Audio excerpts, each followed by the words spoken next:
అందులో ముఖ్యంగా మన ముఖ్యమంత్రి గారు చంద్రబాబు నాయుడు గారు ఆ రోజు చేసిన సూచన మేరకు మేము కూడా ఇంటర్నల్గా వర్క్ చేసుకుని మా డిపార్ట్మెంట్లో ఒక నిర్ణయం తీసుకున్నాం.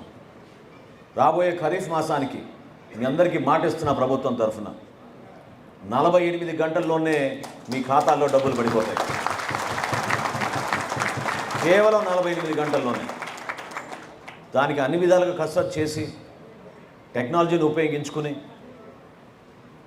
ఎటువంటి ఖర్చు అయినా సరే దానికి మేము భరించే విధంగా మేము సిద్ధమై రైతుకు మాత్రం నష్టం కలిగించకుండా మేము నిలబడతాం.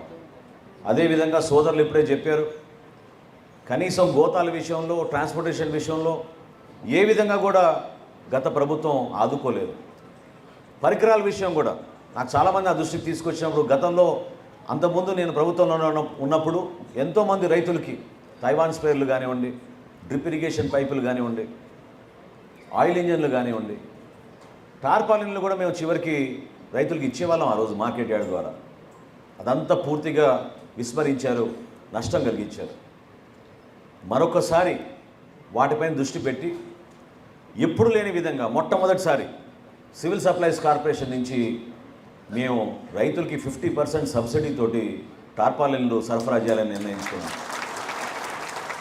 ఎందుకంటే మీరు కష్టపడి పండించిన ధాన్యాన్ని కల్లాల దగ్గరే మీరు వాటిని ఉపయోగించుకునే విధంగా, అక్కడి నుంచి నేరుగా మిల్లర్ల దగ్గర తీసుకొచ్చే విధంగా మీకు టార్పాలిన్ అందించాలని ఒక నిర్ణయం తీసుకుని టార్పాలిన్ కొనుగోలు విషయంలో కూడా ముందడుగు వేశాం. వీటితో పాటు ఇంతకుముందు నేను చెప్పినట్టు కేవలం వ్యాపారవేత్తలకో, బడాబాబులకో, మిల్లర్లకో భయపడాల్సిన అవసరం లేదు. వాళ్ళందరూ కూడా మన సమాజంలో భాగస్వాములే. ఏ విధంగా మేము కందిపప్పు ధరను తగ్గించగలిగామో అదొక ఉదాహరణ. ఎందుకంటే ఈరోజు భారతదేశంలో ఎక్కడ చూసినా సరే 180 రూపాయలకి కిలో అమ్ముతున్నారు కందిపప్పు. కానీ వాళ్ళందరినీ పిలిచి చర్చించి కొత్త ప్రభుత్వం వచ్చింది, ప్రజలు ఎంతో ఉత్సాహంతో ప్రభుత్వం పైన ఒక నమ్మకంతో వాటిని ఓట్లు వేసి ఒక బాధ్యత మాకు అప్పగించినప్పుడు మీకు కూడా అందులో ప్రధాన పాత్ర ఉంది, దాన్ని మీరు గౌరవించాలని చెప్పి వాళ్ళతో సుదీర్ఘంగా చర్చించినప్పుడు హోల్సేలర్స్ కానివ్వండి, మిల్లర్స్ కానివ్వండి, పెద్ద రీటైలర్స్ కానివ్వండి, దేశవ్యాప్తంగా వాళ్ళు వచ్చి ఆ రోజు ఒప్పుకొని కేవలం ఆంధ్రప్రదేశ్లోనే ఈ రోజున మనం 150 రూపాయలకే మనం కందిపప్పు శ్రీకాకుళం నుంచి చిత్తూరు వరకు మనం సరఫరా చేయగలుగుతున్నాం.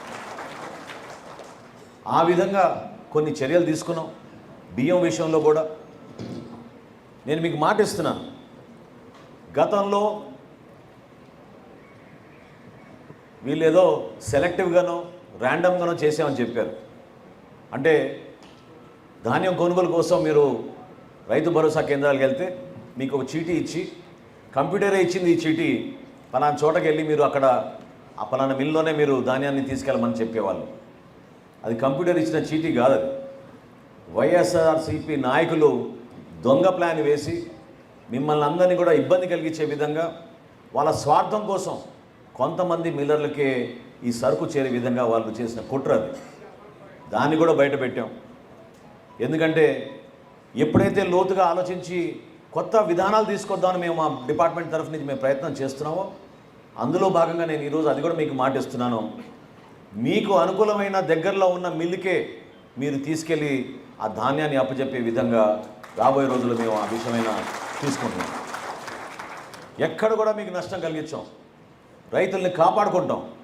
ఆ భరోసా మీకు ఇవ్వడానికి కోసమే ఈ ప్రభుత్వం ఇటువంటి అడుగులు ముందుకేస్తోంది. నిజాయితీగా, పారదర్శకంగా, ఎన్నడూ లేని విధంగా ఇంకో పెద్ద కార్యక్రమం మేము చేపట్టబోతున్నాం. అదేంటంటే పౌర సరఫరాల శాఖ నుంచి ఏదైతే 40,000 కోట్ల రూపాయల అప్పులు తీసుకున్నారో మార్చి 31వ తారీఖు కల్లా 2025 మార్చి 31వ తారీఖు కల్లా 10,000 కోట్ల రూపాయలు మళ్ళీ తిరిగి ఈ బ్యాంకర్లకు చెల్లించే విధంగా మేము ఇంటర్నల్గా మేము కూడా ఒక బడ్జెట్ అనాలిసిస్ చేసుకుని సిద్ధమయ్యాం. నిజాయితీగా కష్టపడతాం, మీకోసం కష్టపడతాం. ఎక్కడ కూడా ఈ ఖరీఫ్ మాసానికే మీరు చూస్తారు ఎంత తేడా వచ్చిందో ప్రభుత్వంలో. ఏ విధంగా పరిపాలన, మీరు మంచి అభ్యర్థులకు మంచి వ్యక్తుల్ని మీరు గెలిపించినప్పుడు మీకోసం ఎట్లా నిలబడతారో మీరు చూశారు. మీకోసం పోరాడతారు. శాసనసభలో కూడా మొన్న 4 రోజులు శాసనసభలో కూడా ప్రతిరోజు రైతుల విషయం గురించే ప్రస్తావించారు మన గౌరవ సభ్యులందరూ కూడా. మీ పక్షాన్ని నిలబడ్డారు. ఎందుకంటే మీరు ఎదుర్కొన్న కష్టాల గురించి, ఏ విధంగా మీరు దేశానికే మీరు రక్షణగా నిలబడుతున్నారో, ఏ విధంగా ఇంతమందికి మీరు ఆహార ధాన్యాల ద్వారా మీరు ప్రతి కుటుంబం సంతోషంగా ఉండేటట్టు మీరు చేస్తున్న కష్టాల్ని గుర్తించి ఆ పొరపాటు ఎక్కడ జరగకుండా మీ పక్షాన్ని నిలబడి పోరాడుతున్నారు మన ప్రజాప్రతినిధులు.